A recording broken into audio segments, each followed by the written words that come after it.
Durante esse mês, acontece a campanha Janeiro Branco para a conscientização da importância da saúde mental. E a ciência indica que ela está diretamente conectada à saúde cardiológica. Estresse, ansiedade, depressão afetam a pressão arterial e a frequência cardíaca. Para a gente entender melhor os danos que tudo isso causa no nosso coração, nós vamos conversar agora com o Dr. Daniel Magnoni, médico cardiologista da Unidade de Cardiometabolismo do Instituto Dante Pazanese de Cardiologia. Olá, doutor, boa tarde, seja muito bem-vindo. Boa tarde, Daísa, é um prazer estar com você e com os seus assinantes.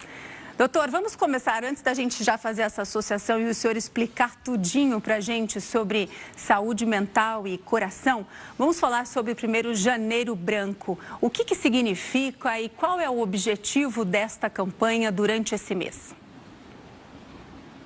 Olha, existe um hábito agora de colocar uma cor sempre em cada mês. É o câncer de mama, câncer de próstata, é a prevenção de doenças cardiovasculares. E o Janeiro Branco é uma forma de você chamar atenção para doenças relacionadas ao estresse e doenças cardiovasculares.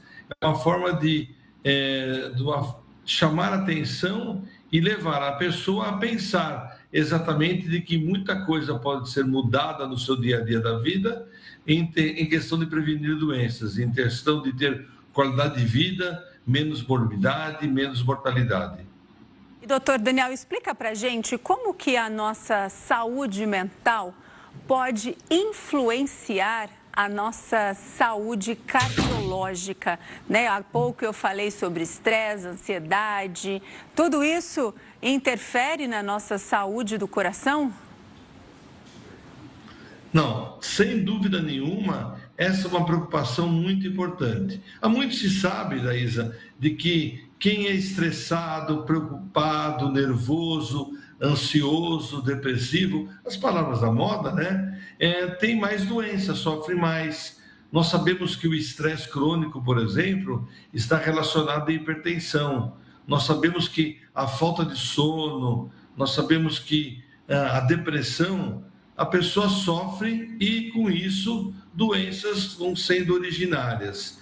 Essas doenças estão relacionadas diretamente com a agressão às artérias. Essa agressão torna a artéria, o sistema cardiovascular, mais suscetível a lesões de tromboses, depósito de gordura, a formação da famosa arteriosclerose, que está relacionada diretamente com a origem das doenças cardiovasculares, doença arterial coronariana, doença cerebrovascular, doenças vasculares periféricas. Então, essa descarga adrenérgica, esse momento constante de pressão alta, frequência cardíaca elevada, constrição arterial, ações metabólicas e hormonais aumentadas, têm origem, são relacionadas diretamente com as doenças cardiovasculares. Olha só que interessante, né, doutor? Porque, assim, Janeiro Branco fala aí sobre a conscientização, os cuidados com a saúde mental, mas engloba muita coisa, né? E, assim, engloba até mesmo as nossas emoções. Saúde mental envolve completamente as nossas emoções. E isso está completamente ligado ao coração. E quais são os sintomas que a gente pode sentir? É excesso de hormônio, cortisol, que é muito estresse, a gente sente angústia, tem a ver já sintomas ali de que o coração não está indo muito bem? Olha, você tocou num hormônio que é a moda dos pedidos de exames hoje em dia do consultório, que é o cortisol, que deve ser avaliado de manhã ou na acorda e no meio da tarde. Nós sabemos que o cortisol é um hormônio relacionado ao estresse. É a única forma laboratorial de você saber se a pessoa está estressada ou não, porque a descarga de adrenalina não é medida laboratorialmente. Mas, quando nós conversamos com os pacientes, facilmente a gente pode, na conversa diária, do dia a dia, identificar palidez, sudorese, a famosa taquicardia, as pessoas ansiosas, boca seca, insônia, dificuldade de concentração, dificuldade de ter um sono adequado, as pessoas relatam que não dormiram bem a noite toda, às vezes até problemas já gastrointestinais, maior ocorrência de diarreia, maior ocorrência de gastrite, problemas respiratórios, com mais chiado no peito, mais cansaço, dificuldades da visão perfeita, turvamento da visão. Eles às vezes relatam o que nós chamamos de escotomas cintilantes, ficam vendo pontinhos cintilantes ao redor dos olhos, segundando o seu dia a dia. Então, a conversa do médico, do profissional de saúde com o seu paciente pode já identificar isso. Do ponto de vista de exames, eletrocardiograma, teste ergométrico, e do ponto de vista laboratorial hoje seria glicemia alterada e também o cortisol elevado. Olha só que interessante, né, doutor? Porque, assim, são sintomas psicológicos, né, de saúde mental que se transferem para sintomas físicos, né? Todos esses que o senhor citou agora. Tem que prestar atenção, tem uma idade que é um pouco mais perigosa, homens ou mulheres que são mais afetados. Fala um pouquinho para a gente, doutor. Olha, existe até um trabalho muito interessante, já iniciando a minha resposta para você, foi feito algumas dezenas de anos atrás, onde se dosou em Nova York profissionais do mercado financeiro antes de abrir a bolsa e depois que abrir a bolsa. E a bolsa de valores é um momento de estresse, abertura para onde vão as ações, quando vão as aplicações, é um momento de estresse para aqueles famosos operadores. E laboratorialmente, quando se dosava o sangue, né, os valores de colesterol e triglicérides dessas pessoas, momentos antes da abertura, naquele momento de estresse exacerbado, eles tinham os valores mais altos de colesterol e triglicérides. Depois, já no meio da manhã, já mais estável, esses valores caíam. Nós temos sim que nos atentar a isso, nós temos sim que preocupar com o bem-estar. E o bem-estar emocional é uma das preocupações que nós devemos ter no dia a dia, no manuseio dos nossos pacientes. Hoje em dia, nós indicamos atividade física, algum tipo de esporte, mas também estamos indicando a famosa meditação e até a yoga, a antiga yoga, com fatores de reduzir o estresse. Olha, que maravilha, né? Yoga, meditação ajudam mesmo. Em que momento buscar, então, doutor Daniel, ajuda, né? Quando está ali sentindo sintomas de que a saúde mental não anda muito bem, já procura ajuda, não deixa chegar até o coração, é isso? Porque, assim, a medicina está aí para colaborar, os medicamentos também. Então, assim, procurar ajuda o quanto antes para que esse eixo cérebro-coração fique tudo bem? Exatamente, Daíse, você me perguntou anteriormente se acometia mais homens, mulheres. Olha, a mulher hoje é exatamente igual ao homem. Ela está no mercado de trabalho, tem dupla jornada, cuida de casa, cuida dos filhos, cuida da família de uma forma geral. Então, dizer que mais homem, mais mulher hoje não se aplica mais no mundo moderno. Mas o que nos preocupa também, Daíse, é com relação que nós encontramos crianças estressadas e idosos estressados. O mundo digital, por exemplo, a sobrecarga de trabalho, a sobrecarga de informações já estão colocando crianças estressadas, crianças preocupadas, taquicardia, palidez, dificuldade de concentração. Então, o que se falava antes, que era o estresse era comum aos homens executivos que trabalhavam demais, hoje se aplica a toda a população e a origem tem que ser identificada. O mundo digital, sem dúvida nenhuma, a informação constante nos WhatsApps da vida, as comunicações dos Instagrams, dos blogs, do Facebook, do e-mail, acessando constantemente e levando que a gente tome decisões de manhã, de tarde, de noite, de madrugada, tornam o estresse uma constante. Quanta gente que vocês conhecem que dorme com o telefone ao lado e com uma mensagenzinha que toca o tim, pi. E alguém que mandou uma mensagem, algum grupo que você frequenta, a pessoa acorda vai lá e dá uma olhadinha naquela mensagem e responde aquela mensagem.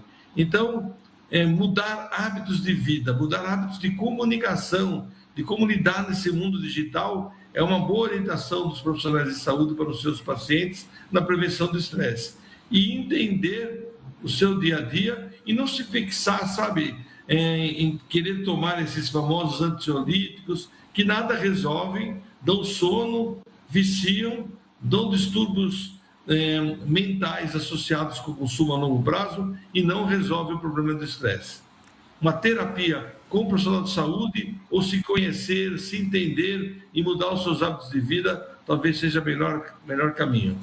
Últimas dicas, doutor. Agora, sim, quem tem histórico familiar de saúde, de problemas de saúde mental e também problemas cardíacos, tem que se preocupar mais. É interessante também fazer um controle da pressão arterial, né? Se possível, se alguém tiver um aparelho em casa, pode aferir essa pressão todos os dias. Ter esse controle também é importante? Olha, primeiro, o ambiente que nós vivemos, que se vive na família, já é um ambiente que às vezes é propício a isso. O lidar com o estresse, a ansiedade, a origem do nosso comportamento familiar está relacionado. É lógico, quem tem antecedentes familiares, hipertensão, doenças cardiovasculares, depressão, deve procurar apoio médico para identificar o seu mundo, identificar o que o rodeia em termos de maior incidência dessas doenças. Então, avaliar a pressão, sem dúvida nenhuma, é entender como é que está metabolicamente a sua glicemia, os hormônios da tireoide, a sua parte hormonal, dependendo da faixa etária, e também o sedentarismo e o consumo exacerbado de sal, que estão relacionados à doença cardiovascular e também são adjuvantes ao estresse envolvendo as doenças como infarto, derrame, arritmias principalmente. Ótimas dicas, como eu disse, doutor. Muito obrigada pela sua participação aqui no Hora News, mas eu quero fazer só mais uma pergunta. O senhor tem alguma dica muito preciosa que o senhor pode passar aqui para a gente, para tomar conta, cuidar do coração, da saúde, frequentar, fazer um check-up pelo menos uma vez por ano? Quais são as orientações que o senhor pode passar aqui para a gente? Você já respondeu parte da sua pergunta. O check-up é importante, não tenha dúvida nenhuma. Dependendo da faixa etária, anualmente, de 2 anos, dependendo da sua origem familiar, quer dizer, se você tem muita doença cardiovascular na família, tem que ser mais a miúde. Entender o seu corpo, entender os seus limites, saber que, às vezes, meus pacientes, é que nem uma caixa d'água. Quando ela enche demais, a água vaza pelo ladrão. Então, você não dormindo bem, estando ansioso, irritadiço, com insônia, dificuldade de concentração, veja aí a sua falta de férias. E uma das coisas interessantes, abuse da atividade física. A atividade física é uma forma de você reduzir o estresse na medida que você libera a secreção de hormônios relacionados ao prazer. Você sabe, isso é muito comum, depois do esporte, de uma atividade física, você tem uma sensação de melhora, de calma, uma sensação de prazer, pela liberação de serotonina, liberação dos hormônios relacionados ao bem-estar. Então, incorporar atividade física é uma dica muito boa. Que tipo? Aquilo que você gosta mais: caminhada, esporte, ginásticas, RPG, pilates, como já falei anteriormente, meditação, yoga. Focar um pouco o seu dia a dia no cuidado físico do seu corpo. Isso é importante. E, lógico, todos os outros fatores de riscos associados. Levar uma vida mais leve também, né, doutor? Não é isso? Como dizem por aí, tirar um pouquinho o pé também faz bem para a cabeça, faz bem para o coração, não é mesmo? Essa é uma boa dica, não é? Não tenha dúvida, não esquecer das férias, Sim, não esquecer do fim de semana, não esquecer do convívio familiar, que às vezes é um estresse, mas é um estresse de outra forma, que eu falo um estresse do bem. E o que mata, tem uma frase muito antiga em medicina, não é trabalho, é raiva. Então, se você trabalha como jornalista, como médico, trabalhe com prazer. Se você não está tendo prazer no seu trabalho, se os prazos do jornalismo, a ansiedade do momento vai entrar, olha, doutor Daniel, falta 3, 4, 1 minuto, 1 segundo para entrar, e você deve ter isso muito no seu dia a dia aí, né? Aquela urgência das notícias, tem que saber trabalhar isso aí, entender que esse estresse, essa ansiedade vai te fazer mal. Se não é agora, no longo prazo vai chegar essa conta para você. Muitíssimo obrigada por todas as informações. Seja muito bem-vindo sempre aqui no Hora News. Uma boa tarde para o senhor, viu?